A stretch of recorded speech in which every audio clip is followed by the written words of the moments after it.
You're listening to Two Babies in a Business, a podcast about business, marketing, growth strategy, staff, clients, babies, and marriage. I'm Christina.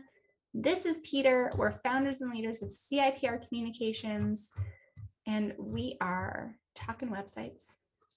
Yeah, and today we're talking about what some people might think is a bit of a dull topic, but it's actually kind of a very interesting topic if you start to peel it back, is like how to build a sitemap. So maybe why don't we start off, Christina, just by explaining what a sitemap is?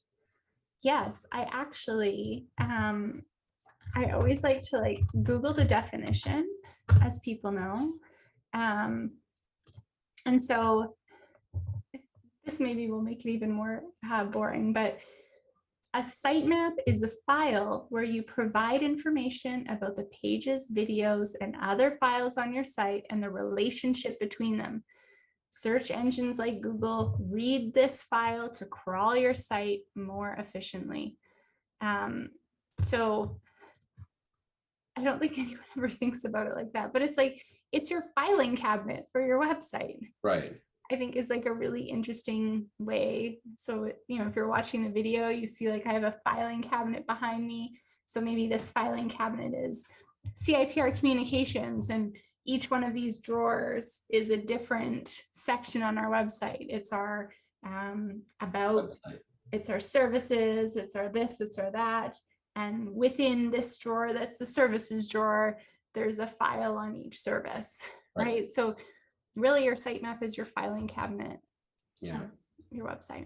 Yeah, and I think it's really important when you're thinking about building your sitemap, and this is a little bit in terms of conversion versus design, because I've seen a lot of design-focused websites where they get really cute in terms of their heading structures, right? And so it's like, they're gonna, say some big splashy thing like, wow, it's gonna be amazing or whatever, to try to capture somebody's attention.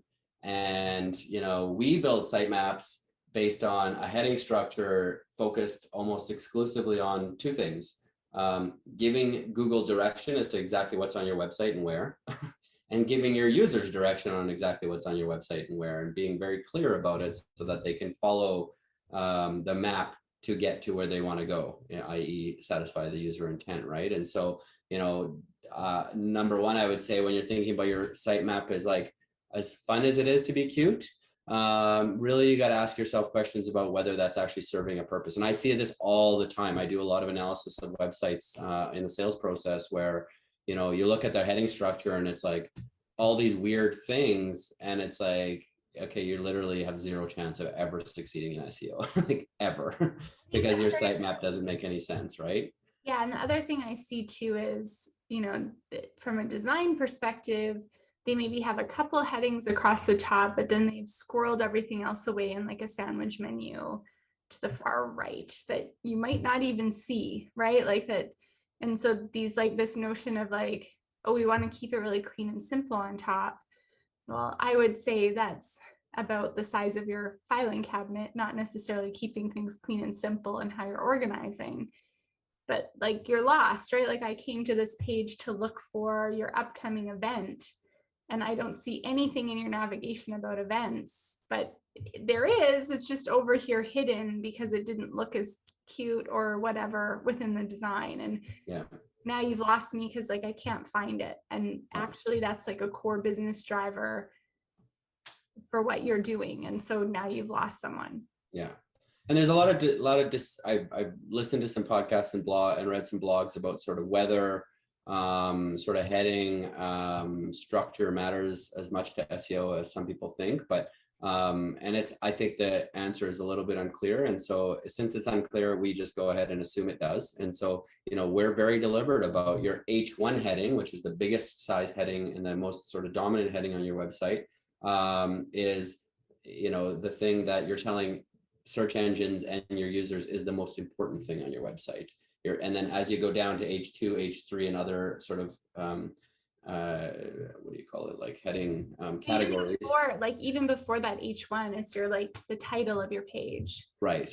So that's the first thing that becomes important. So, services or an individual, what is the title of the page? And that title should match obviously what's in the navigation. And what's interesting, and I think what we forget, is that like that H1 should also match those things, because, you know, to your point, you want to make sure that person feels like they're in the right spot. So, you know, some of the worst case experiences are, okay, I've hit about us in the navigation, and now I'm on a page called board of directors. Right. And it's like, oh, I thought I was learning about the company, and okay, wait, Right. where am I? And maybe that board of directors piece is very important, but maybe there's a paragraph of information and a heading that goes first about, and then the directors comes underneath. And Yeah. so it's like, what is that page title? Making sure that it's makes sense. One of my favorite examples too, from that like cutesy versus user experiences. What do you type in when you are visiting a place? You type in things to do in blank, Right. places to eat in blank. Where do I go in blank? And we've come up to a few different destinations and places we've built sitemaps for and websites for, where they're like, oh, I want to call it something fun and different. Like, let's call this like get your grub, or, you know, Right. this one's going to be called the, you know, the crazy things, whatever. Yeah. You're like, yeah, but like nobody's searching crazy Right. things, whatever, or You're get just your working grub, against yourself. Right. right? Like they're searching for where to eat. And so like if your title of your page is where to eat, no, it's not going to be the sexiest whatever, but like the imagery, the colors, the content underneath Right. that can make that grub feel come out. But you Yeah. need to be sensitive of, you know, when you're building that sitemap, it isn't about, it's not an exercise in how like you said, I think we're saying cute so much, but it's not an exercise in how cute or different or wacky or outside the box I can be. It's an exercise in making sure my target audience gets the information they need. Yeah. And one of your target audiences is Google and search engines. If you're going to be doing any kind of search engine optimization or trying to be found on Google, then you need to develop your sitemap in a way that Google's going to understand and be able to point people. And so it's, I mean, it's very mechanical. And it needs to be mechanical. And so this is, again, where I feel like a major differentiator between a conversion focused website company and a design focused website company is like, you know, again, we're going to be focused on conversion and making sure the right words in the right place. And it's also for your users a bit of like, here's your trailheads and your trail map and your breadcrumbs so that they can follow the, you know, okay, I've came into your homepage, now I'm going into your about page, and now I'm going into your board of directors page, because I'm going down a path and a journey, and it makes logical sense. And it's very important, right? And again, that's about aligning user experience and user intent with your goals, right? And yeah, I think a lot of people, and I feel like maybe there's been a pendulum swing back in this direction, and maybe it's sort of the growing importance of content marketing and organic. But I feel like a lot more companies are starting to go in this direction, but some still don't. And yeah, it's I think this is probably one of the most important exercises in your website development process, because it really it's really an exercise in how are people how am I gonna have people think about my company? What am I going to put as a priority? What am I signaling to everybody is the most important parts? You know, and even things like, then you can get creative on the design side in terms of like, you know, if you have, say, 3 boxes of services and one is most important, then, you know, you make the most important one a bigger box, Yeah. right? So the sitemap still sort of indicates those things, but then visually now you're sort of drawing the eye to the bigger box and bringing people in. So I mean, that gets into more design stuff, but still the words need to be sort of laid out in a way that's going to make the most sense for the user. Yeah, I think that's why. So like 2 things here. Having an agency or an outsider build your website is actually a really valuable process. Like a lot of the like, obviously we have backgrounds in multiple industries and we understand them, but we are an outsider. Right. Like when we come in and build a website, even if we've been working with you for a number of years, we can provide this kind of consumer focused, you know, actually I would say this, right. I look for this. And, you know, there is this real, when you're so submerged in the jargon of your industry and you breathe it day in and day out, it might start to make sense to you, but it doesn't make sense. So I do think that, the case for, we've talked about in-house versus agency, I would always say get an outsider to build the website. One, because it's their top priority, and usually a website project is side of the desk when you do it internally. But two, it allows that outsider perspective. And then second point is, if you don't believe this, get a friend, a relative, maybe get both, and give them an assignment and watch them. So say to them, if you were looking to book golf on my website and I gave you this URL, better yet, you searched for this, one, you'll see if you show up or not, but two, right, like, go and just watch, see where they click, see if it's intuitive, see if it isn't. Give them that, hey, if you are looking for information on how to invest in my company, where would you go? Here's the homepage, and watch what they do. And you'll start to see, and because you're sitting right there, they're going to be telling you things. Oh, like, I don't know, like, what does this mean? What does that mean? And to me, those are really eye-opening experiences. And if you have a brand that actually has enough website traffic to make this worthwhile, going through an exercise like heat mapping is also really interesting. And this is sort of getting into some pretty hardcore conversion sort of tactics here. But like heat mapping is really about sort of like, basically it sort of creates contrast, like it creates a map, in terms of where people's mouses goes, where, basically where your mouse goes essentially is where your eyes go. And it sort of shows, people kind of, how they're kind of going through your website and what their process is, what's drawing their attention. We actually have a tool, Fengui, that I use sometimes as well, which is kind of cool. And you can sort of apply sort of a heat map thing. It's sort of more of a static heat map. And I mean, we made some design changes to our website because we, in doing that, realized, oh man, our like homepage image was sticking out too much. And so we needed to sort of peel it back. But anyways, my point is that, if you go through that type of exercise, it may also help you in terms of understanding maybe what your sitemap should look like in terms of where people are drawn to and which words they think are most important with design. I mean, heat mapping gets more complicated than that, but nonetheless, it's sort of, again, trying to align user intent. If all the users that go to your website go to one place always, constantly, every single time, obviously that's what's really important, and maybe that should be more front and center, right? If it aligns with your business goals. Yeah. So, right, yeah. Yeah, I think about even just placement of a sitemap, and I think there's some companies that, oh, let's do something different. Let's make it over here down the right or down the left, or let's stand out and make it different. And there's just this there's this standardization, right? Like, think about yourself visiting a website for the first time. There are places your eyes go and you intuitively want to go to find things. I mean, one of the big things we strive to do with our sitemap is having those contact buttons as that top right, that piece, and that's a piece of the sitemap, right?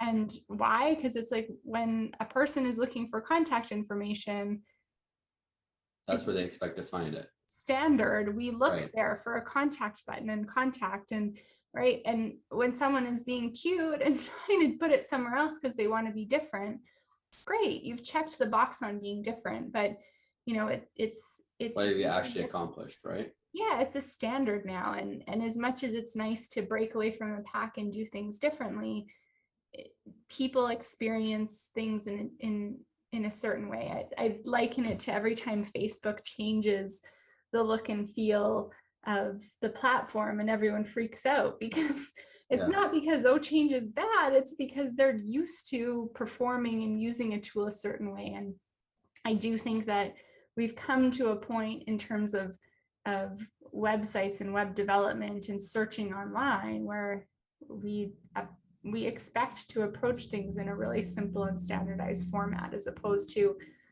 oh God, I got to learn this new website now. Yeah. Figure out where to go. Well, and like users, I mean, North Americans read from top to bottom, from left to right.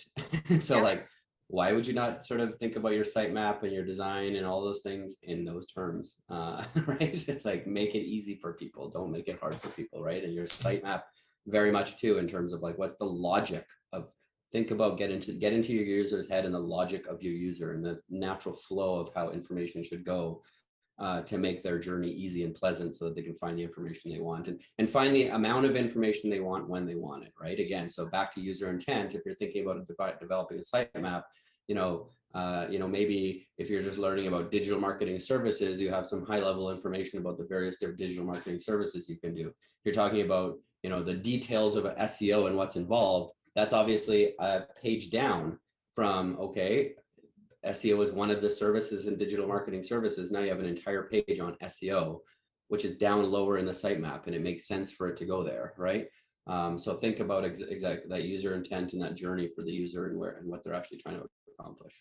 Yeah, I think that's the important point to end on, right? So back to the filing cabinet, right? So your filing cabinet with 5 drawers or 10 drawers or whatever it is your website. And those 10 drawers are going to be that top level navigation that you're hopefully seeing across the top of the screen. When you open that drawer, you're going to have file folders for each thing. So, maybe that is a page and it's a landing page that has different things. So I think about our own website. So, okay, you've clicked on digital marketing, you've gone to our menu, services, okay, open the filing cabinet drawer, digital marketing, okay, here's the digital marketing folder or section of that drawer.